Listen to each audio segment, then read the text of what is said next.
It gives me great pleasure to welcome you all to the very first International Dry Eye Patient Wellbeing Seminar. My name is Tom Frayne. I'm the CEO and co-founder of Scope, and I'm so delighted to be here together with two very special people that we'll get to in a second, and we're incredibly excited about what today has to offer. But first, because interaction, engagement, and getting involved is the key to today, I want to ask you all, and I won't be able to assess this because I can't see anybody and we're not in a room together, but I'd like you all to either stand up and shout out or to get on your computer ready to enter into the chat. Two things. Where are you coming from today? And what's the biggest thing you're looking forward to about today's session? So put it in the chat box or just shout it out to your family or to your friends, whoever you're with right now. We'll give you a few seconds to do that, and hopefully we see some chats coming through. Tell us where you are in the world and what you would most like to see from today. Brilliant, brilliant. So I can't see the chat stuff, but I can see it's some stuff starting to come through there. People all around the world for this event, which is really incredible. Okay, you can keep doing that. You can keep standing up or sitting down, but get comfortable, okay? Because we're going to be here for a while. I want to now move to introducing these two wonderful people that are with me. And I'm going to start with you, Mandy, if you can tell us a little bit about yourself. Thanks, Tom. Hi, everybody. My name's Mandy Davidson, and I'm Professional Affairs Manager here at Scope. I'm also an optometrist with a special interest in dry eye, so this is something very close to my heart. Being an optometrist is extremely important to me, and I'm lucky enough to be able to combine my role at Scope with seeing patients in my own dry eye clinic. Now, part of my job here at Scope is centred around education and increasing the awareness of dry eye disease, along with its effective management.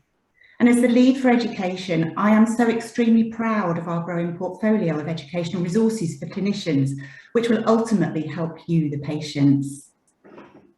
Thanks, Tom. Brilliant. Thanks, Mandy. And it's so great to be with you here for this event. And Amy, why don't you tell us about yourself? Thanks, Tom. My name is Amy Hines Fitzpatrick, and I look after the corporate social responsibility here in Scope, and I am 100% convinced it is the best role in the company. It's where we're able to give back to local communities and, of course, patients as well in our engagement around supporting patient and patient education. Brilliant. Thank you very much, Amy. Wonderful to work with these two very special people. I did want to ask you both, and this is just a little bit of us getting excited about what's coming, and hopefully everyone will feel like that. We're going to get into the sessions very soon, but tell us both, and we'll start with you, Amy. What are you most looking forward to across today's session? The thing I've been thinking about non-stop for the last week really is around hanging out in our live virtual chat room. As a patient, I think it's going to be a great space to connect with other people and to share some lived experiences. So I'll be in and out of that all day long, so please don't be shy and pop in and say hello. Brilliant. And you, Mandy? For me, it's got to be about engaging with you, the patients, directly. It's what I'm all about. I'm just so excited that we can bring such an amazing panel of experts to talk to you, but more importantly, to share those sort of lifestyle top tips that maybe your clinician doesn't talk to you about, but can actually make such a huge impact on your day-to-day lives. Brilliant, brilliant. And I have to say, I learned so much from these two ladies who are so focused on the customer, on the patient. And what an incredible time to be having this event. It's Dry Eye Awareness Month, as you all so well know, and we're right at the end of the month, so hopefully this can really add into what you've maybe done across Dry Eye Awareness Month. I wanted to quickly say a couple of things, and my co-facilitators are going to say a couple of things as well, and then our wonderful MC, Mandy, is going to take you through the day. But just from my side, obviously these kind of events do not happen without a star-studded Olympic team. And it is Olympic time. I tried to have 5 colors there, but didn't work out because the team was 6. But 6 incredible people who have brought this idea from a very simple concept to hopefully what's going to be an incredible day. And we really want your feedback about how it can be better going forward. And maybe at one day we'll get it to be face-to-face as well. So a massive thank you to all of these people, as well as our medical team, who've been heavily involved in making this event today. And it is the first event of its type. We don't think we've seen anywhere an international well-being event for dry eye sufferers around the world. We're very proud of that, and we're proud of how international it is. and obviously proud of the panel of speakers, which Mandy's going to be talking about very soon as well. I wanted to tell you really quickly a little bit about Scope. I'm not going to go into great detail here at all. It's just to say that we are a family company. We started 12 years ago, but our family has actually been involved in serving people in the local community for over 80 years, doctors, pharmacists, and businesses as well. So we really feel like we know what it takes to look after people very, very well. And Scope today is 140 people, going almost 12 years, and huge aspirations in terms of the products and services that we hope to bring in the future as well. If you look at our vision and our purpose as well, you can see the connection here with exceeding the expectations of our customers, whatever they are, our healthcare professionals or our patients or customers. And then our purpose as well is that people here work for more than just a job. It's really a passion about improving the quality of life of people that we serve. And I guess some of that comes from hearing about some of the stories that you have shared with us. And recently, Amy and Mandy were involved in a webinar session with a group of sufferers of dry eye. And really, it gave all of us a moment to realize how much changes you can go through in terms of your quality of life with dry eye. And really to hear some of those stories about not being able to go out to restaurants, not being wanting to meet friends, it really does remind us how an important part we have to play in helping you in terms of living the best life that you can. So what Mandy is going to go into the exact specifics on how to use the chat and how to use the Q&A today. But the biggest thing that I wanted to say is please interact with us. Please ask us questions. We've put together an incredible team that can hopefully answer almost every question that comes up today. So Mandy will go through the specifics on that. And we just wanted to say at the start, we're just people who are passionate about helping people, and hopefully that comes across today. So I have nothing else to say. I'm going to hand over to the wonderful Mandy Davison, who is going to be your MC for the day. Mandy, over to you. Thanks so much, Tom. And I know I've said it before, but I am just so excited that we're able to present this meeting to you today. As an optometrist, I continue to really care about helping patients like yourselves who are suffering or struggling with dry eye.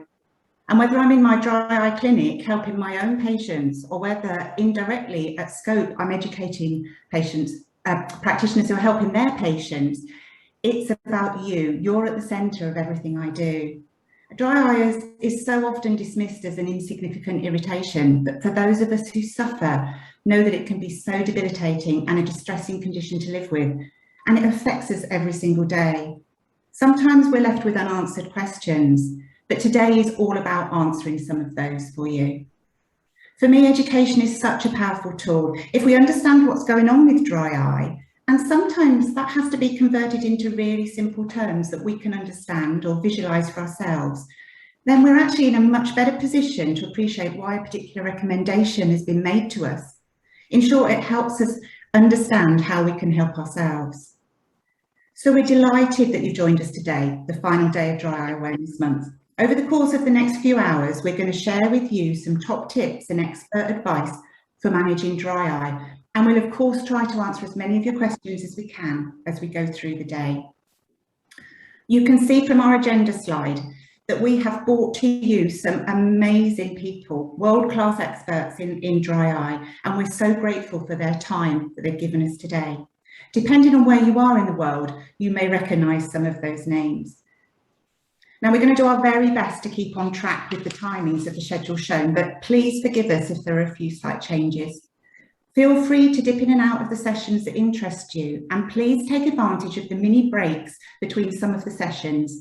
Stand up, have a stretch, move around, grab yourself a drink, and more importantly, look away from the screen and blink a few times. So finally, just a little bit of Zoom housekeeping. Your registration link will work for the duration of the meeting. So if you inadvertently leave, you can hop back in the same way that you joined originally. And just to remind you that although you can see and hear us, we can't see you. We can't hear you. So if you're still in your PJs, you're having your breakfast, you're eating your lunch, you're doing whatever, it doesn't matter because we don't know. We're just so grateful you're here with us today. And we'd like you to get the best experience you possibly can. We welcome your questions and we encourage them, and we do our best to answer as many as we possibly can. Now, you'll see on the screens there are two options for this. Now, we'd like to suggest that you use the Q&A box for any medical questions that are directed to our panel of experts. And if it's for a specific expert, then if you can put their name in the line as well, it would be really useful. Now, I must say at this stage, a huge thank you to Michael Moore, who's an optometrist from Dublin, who has joined the team behind the scenes, who is going to coordinate all of your questions. Now, if you'd like to connect with Amy through the virtual chat room, then please use the chat box, or if indeed you want to communicate with any other of the attendees, if you've got anything to share, tell us what you like. Tell us what you'd like to see in the future. We want to know what you think of today. So that's it from me for the time being. I hope you really, really enjoy the day. We're so excited about the lineup we've got for you. But now I'd just like to hand over to Amy, who's going to explain to you why corporate social responsibility is so important to us all here at Scope. Thank you so much, Mandy. And wow, what a way to finish Dry Eye Awareness Month. I'm really looking forward to all the sessions today. That passion and energy that's beaming through all of our screens today when you hear Tom and Mandy talk about patient care, that is deeply embedded in every single thing we do here in Scope. It really is that piece around making a difference in the quality of life of our patients. It's at the core of what we do. One of the many ways we do this is through our corporate social responsibility programme, and I have not been shy about how passionately I feel about this. And that programme has been designed to support the United Nations Sustainable Development Goals. Now, don't worry, I'm not going to spend half an hour talking about the United Nations, but I did just want to remind or to let everyone know today that today's event aims to support Goal 3, which is good health and well-being, and Goal 4, quality education. Now down to the business of today. Today is a free virtual patient non-promotional event. The aim is to inform, educate and support people living with dry eye disease.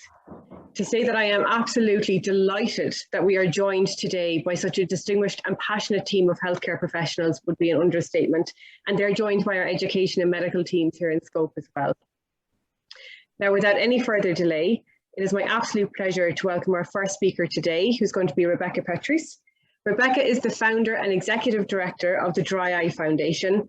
And I can remember the very first day I came across the Dry Eye Foundation, it filled me with hope and excitement for all of their amazing patient advocacy work that they're doing and all of the awareness activities and support groups they run.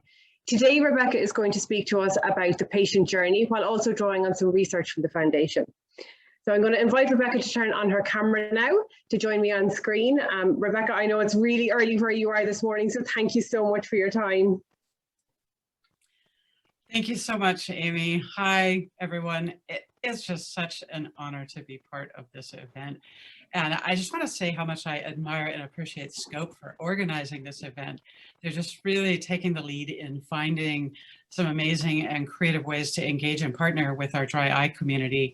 And I think we're all grateful for that because honestly, we need all the help we can get.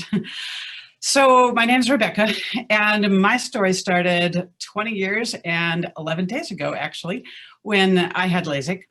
And I've had dry eye and corneal pain and some vision problems ever since then.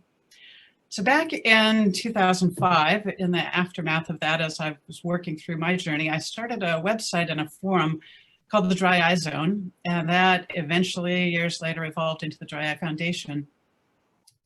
My passion is very simply listening to people's stories and kind of synthesizing our experiences and then finding creative ways to help make life better for people with this disease. So today I'm going to be talking about the patient journey, our journey, and be forewarned because I have a lot to say and I'm kind of a fast talker. So if Amy has to flag me down, yeah, just slow me down if you need to. What I'm hoping from the day is that from just the words that I have to share, that you'll recognize yourself and feel validated. I'm hoping you'll feel empowered by finding something practical that you feel you can do. And I'm also hoping that you'll feel inspired to connect. You are on a unique journey, we all are, but it's also a shared journey and we really are better together. Last, I just hope and trust that you will feel more hope as a result of this entire event. So when I say a journey, I really just mean our story, right? I have this giant sticky note on my wall, and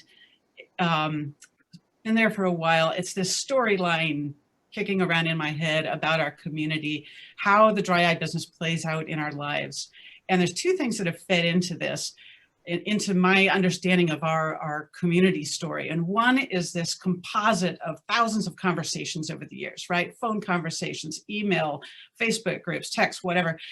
Everyone's story is unique, but when you're really listening to them, you find all these interesting patterns emerging.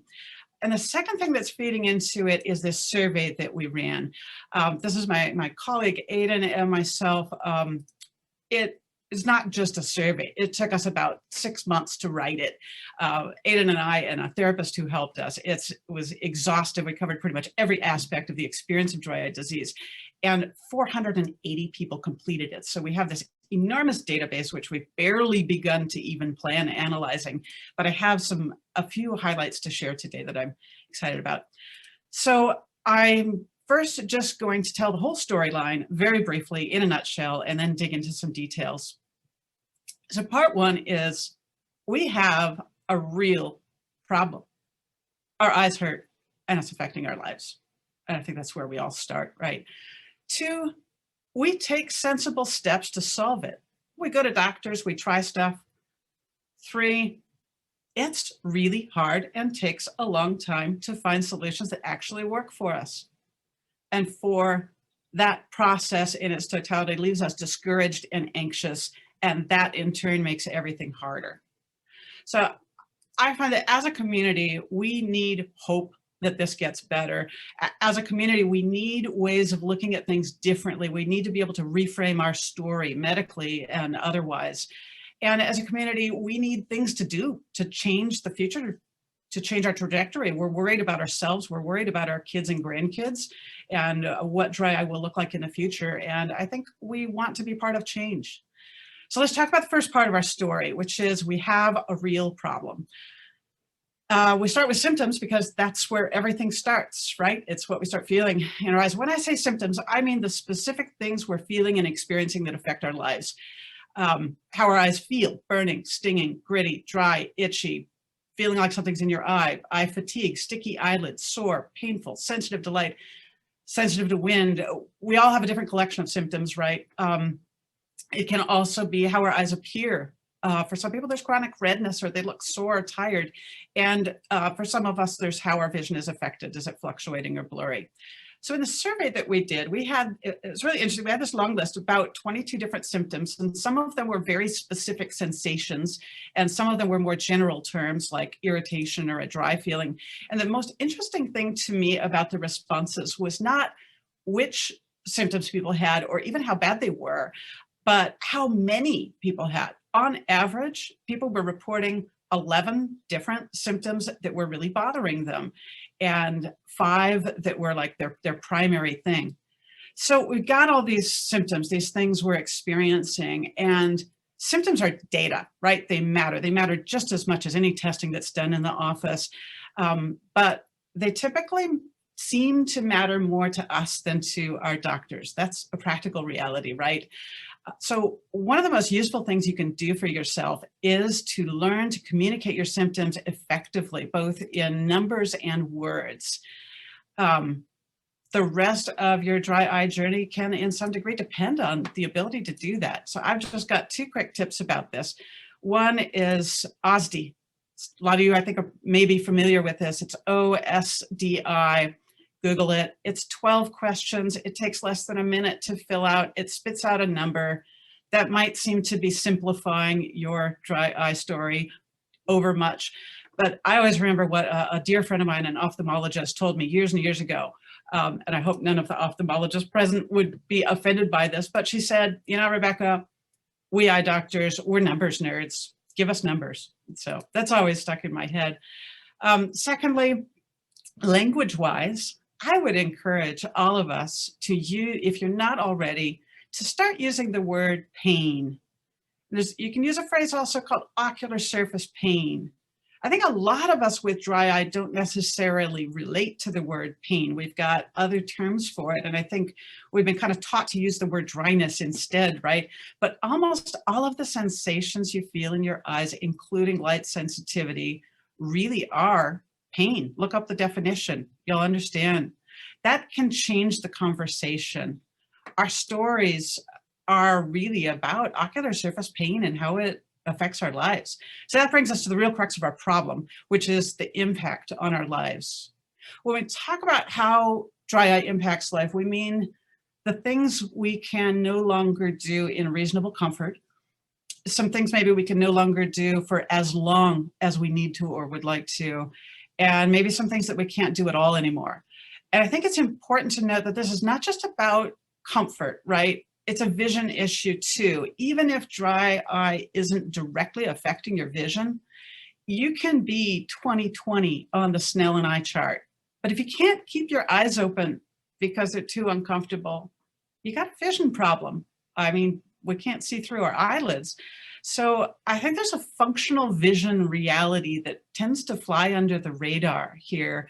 It's an area where we need to maybe embrace some new language to be able to advocate for ourselves effectively. So I want to just touch high level on different parts of our lives that are affected by our dry eye symptoms. Basic daily stuff, reading, screens, watching TV, going for a walk, walking the dog, going to the gym, shopping, think of the stores with the blowers and the fluorescent lights and things, eating in a restaurant, traveling, sleep. A lot of people have severe dry eye at night that interferes with sleep, which then creates a vicious circle. Driving. In our survey, 50% of us were uncomfortable driving. 20% of us couldn't drive as far. And that number doubled when it comes to night driving. Work is just a great, huge thing impacted by dry eye. 45% of us in our survey have missed work because of dry eye symptoms. 37% had reduced productivity at work. We take some big hits to our confidence and our concentration and our efficiency at work. And there's hobbies. An awful lot of hobbies are either visually intensive or they're outdoors, which is just harder on our eyes. Then there's appearance. And I think there's a tendency to talk about this kind of apologetically as though it's something frivolous, right? But the truth is, our appearance is part of our identity, as part of our self-confidence. If you feel like your eyes are always looking tired or bloodshot, red, puffy, these are hits that we take. A lot of people end up giving up makeup, cosmetics, aesthetic treatments and things. And those are real losses that we can acknowledge. Then ability to go outside. I was staggered in the numbers in our survey that 25% almost of the people that participated said that at some point they had been virtually housebound by dry eye. Then there's relationships. People expressed a lot of feelings, isolation. People close to me don't understand, or guilt. I'm a burden, or anger. Why doesn't my partner understand? Or inadequacy. I'm not coping well enough. Sadness, fear, lots of things.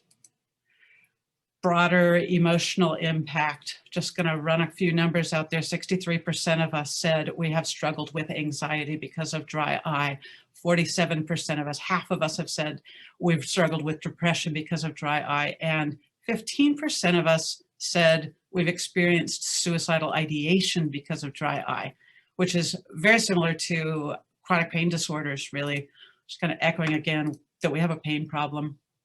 So unquestionably, this is a high impact disease. What you're experiencing, what we're experiencing is real, whether or not the people in our lives, partners, employers, friends, whoever, doctors even think that it is real. It really is real.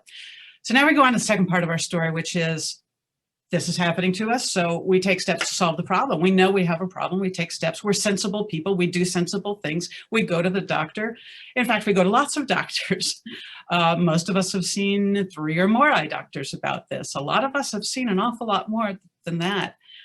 We do stuff to take care of our eyes at home. I think most of us aren't really just looking for a quick fix. We really do invest time. In our survey, most of us spent at least 15 minutes on our eye care routines each day. Almost half spent at least half an hour, and a lot spent more than an hour every day. And then we try lots and lots of stuff, right? We try the stuff that our doctors tell us to try. And when that doesn't work, we go back and we ask for more and we try those. And when that doesn't work, maybe we move on to another doctor. And when that doesn't work, we repeat all those things. And when that doesn't work, we try overpriced snake oil, right? Because honestly, what do we have to lose at that point? More than, more time, more money. This is hard. We try lots of stuff. Some of the things that we try, over-the-counter drops, of course, I think all of us have a drawer full of those. Over-the-counter gels and ointments, prescription medications, plugs, cautery, home treatments for MGD, the compresses and the lid scrubs, and nowadays lots of in-office treatments for MGD, the LipiFlows and IPLs and all this.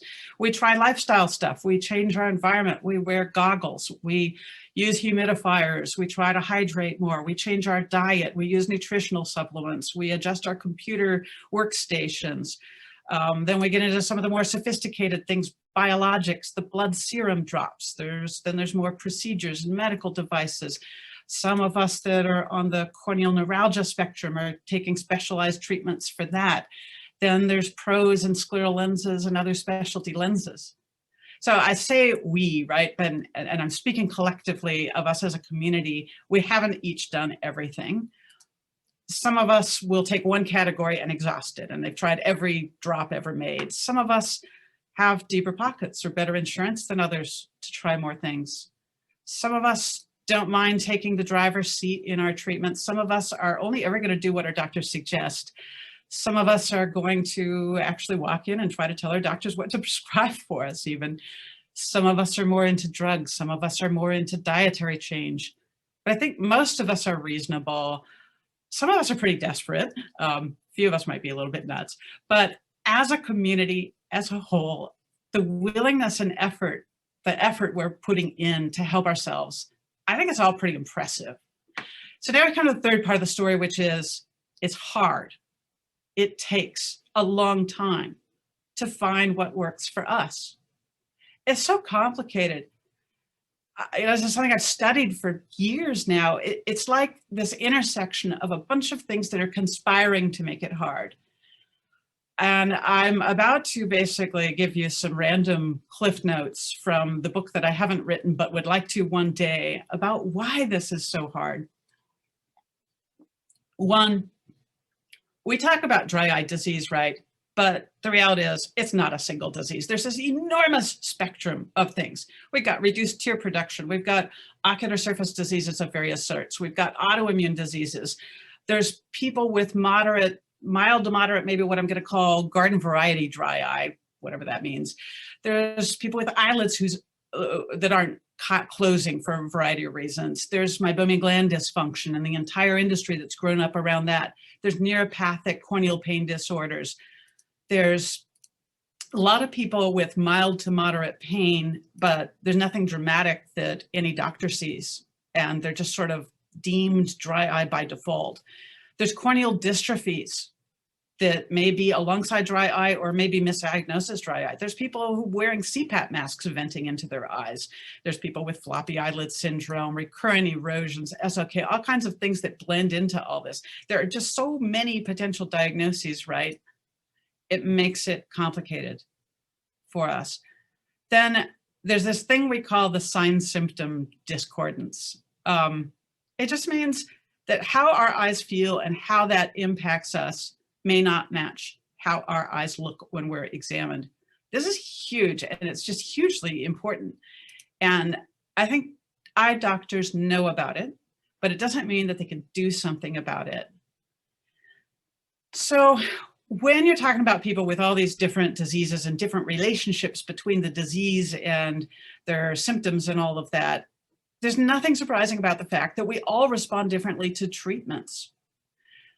This was an emphatic result in our survey, not to be depressing, but it was just kind of how poorly everything works. The relatively small percentages of people who reported that anything on this incredibly long list of treatments we put in the survey, that whatever they tried, the small percentages that were really working for them, the top things actually, the top performers in there were The drops, no surprise, because more of us use those than anything else. The glasses and goggles, dry eye glasses were like always top of the list. And then pros and scleral lenses. Everything else, numbers-wise, felt so much closer to a crapshoot. Everything works for somebody, and nothing works for everybody, or the vast majority of everybody, right? So it's hard. Then we got things like we're chasing different targets. Doctors are chasing disease. That's their job. They're finding signs of disease and treating it. We're chasing better life. And to me, what that means in practice is doctors are addressing our problem somewhat indirectly. They're treating signs of disease in the hope and expectation that it will improve our symptoms, which will then improve our life, right?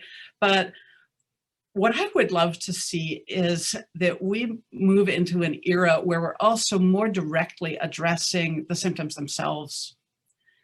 Obviously, disease has got to be treated, but what we find as a community is treating it doesn't necessarily make us feel better. It fixes a problem, but it doesn't necessarily fix our problem. Then we got the financial side of things. Insurance companies, or in countries of social medicine, the National Health Service, they don't necessarily cover what we think we need, and it's hard. Then we've got medical training issues, and I think our doctors work really hard for us, but yet many eye doctors don't necessarily have the training and expertise to give the detailed diagnoses and thoughtful treatment plans that a lot of us need. Many of us end up driving our own care, or maybe our doctor's kind of giving us this buffet that we can choose from when we'd really rather have advice, and we would just wish that someone would know what will help. Then we've got science problems. Like I said, I'd like to see industry engaging with our problem, the symptom management part. I could talk about that forever, but I won't. Then we got language and communication problems. We've got this terrible, awful, dreadful term called dry eye. I don't know that anyone would disagree with me when I say this is an inherently trivializing term. It's misleading too. But it just, I find that it trips us up everywhere, in the doctor's office, at work, at home, family, friends. How can people understand the reality when what we call it sounds so minimizing, so trivial? Then I got more language stuff. We're being told left and right, sometimes at the most inopportune times, that what we have is chronic and progressive. I know that in the medical world that makes sense in everyone's heads, but those terms to me are just so damaging. I know that they're meant to apply to disease, right? But for us as patients, when we hear those words in our heads, it's about symptoms and how they're impacting our lives. So we internalize this chronic progressive language as meaning that the totality of what I am experiencing right now, pain, problems at work, depression, anxiety, what have you, it makes me feel as though I'm doomed. That whole picture will go on and get worse. And that's really wrong, because, you know, disease, depending what diseases you have, that may or may not get worse. It may stay the same, it may get better, it may get worse. But the big picture is we ourselves get better. We really do.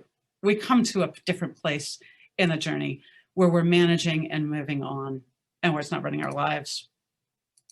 I know this has been a very long list, so bear with me. A couple more really quickly.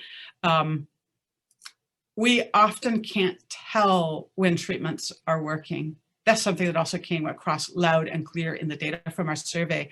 We went into so much detail to try and capture data, and over people were saying very clearly, I don't know whether treatment X is helping or not. Which brings me to my last point on this, which is about the psychology of dry eye. We're afraid to stop a treatment in case it's the one thing amongst the 15 things we're doing that is tipping the balance to keep us sane. I think that we as a community are pretty acutely aware of the fragility of our equilibrium, if I can put it that way. So at the end of the day, dry eye sounds like this simple little thing, but the truth is it's this constellation of diseases and pain syndromes. And it's still very much emerging medicine Doesn't sound like it, but I think it is. So having heard all this and having lived it, is it any surprise what the fourth step in the journey is? We get discouraged and anxious, and that makes everything harder. Because the first three parts of the story become a cycle. I've got a problem. I go to the doctor. I try something. It doesn't work. Rinse, repeat. Add to the fact that no one but me maybe thinks I actually have a problem. I get beaten down, depressed. I have a physical problem that morphs into a mental health problem too. We all use different language for this, but really it's about a large emotional burden. And I'm going to share something that I think, it sounds silly, but I think it is actually one of the most profound statistics about our dry eye community that came out from our survey. We think about our eyes an awful lot. In our survey, 80% of the 480 participants said they think about their eyes at least half the time. 35% said most of the time, 15% said all of the time. Really? This is just a powerful indicator that something is going really wrong here. It's not like we don't also have lives and families and jobs and other things to worry about, but this dry eye thing is at the forefront of our consciousness, half or most or all of the time, for complex reasons that are not easy to name or solve. So last, one of the things that is most important to me to grapple with is that this emotional burden we gather along the way turns into a double and triple and quadruple whammy for us, because the feelings themselves can be overwhelming, right? But then the feelings also amplify the pain and the life impact. Then when we are feeling that way, we are less able to make good medical decisions. We're less able to comply with a treatment plan. And we also carry this enormous burden into our doctor's office, where it can work against us. It's not our fault. It's not our doctor's fault, but we carry this massive burden in, all these needs, right? And no doctor, no matter how good, can possibly meet all of our needs in this area. I mean, we're lucky if they have all the skills that they need for the medical part of the problem, let alone the practical and the emotional and the financial and all of these things weighing on us. So we are a hurting community that needs more than our doctors than is reasonable for us to expect from our doctors to give. So what's the next chapter of our story? I'm looking ahead to three things that excite me for our future. Like I said, we've got lots of needs, but I think we also have lots of hope. We need to see more hope restored in our community. My belief is it really does get better, even when clinical signs of our disease may not in some cases. We ourselves get better, we move on, we cope, we adapt. So I would just like to call on everyone to be part of restoring hope for our sake, for others' sake. The second thing I'm looking forward to is I'd like to see us redefining this disease, at least in our own heads. Dry eye is not a disease. It's a smorgasbord of conditions, right?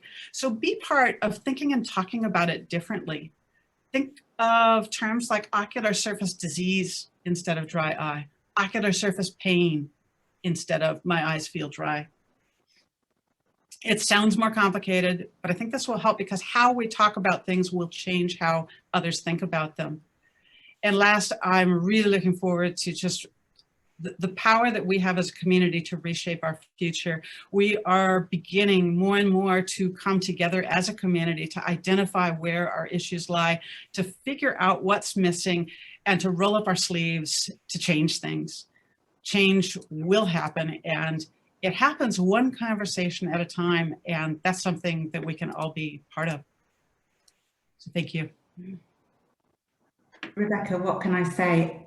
You are an amazing lady. Thank you so much for your insights, for what you do. You just get it. You really do.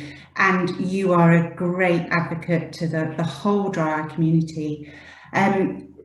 We've got very little time left, but do you want to just have a quick couple of minutes just talking about the work of the Dry Eye Foundation and the support groups you offer, and maybe Amy can pop in a link to that in the chat box so that it makes it available to all our listeners, because I just think you're an incredible lady. Thank you, so kind. So Dry Eye Foundation, right. We're a tiny little organization over here in Poulsbo, Washington, near Seattle, and working on lots of things. The survey was one of them. Got lots of just kind of quiet initiatives going on.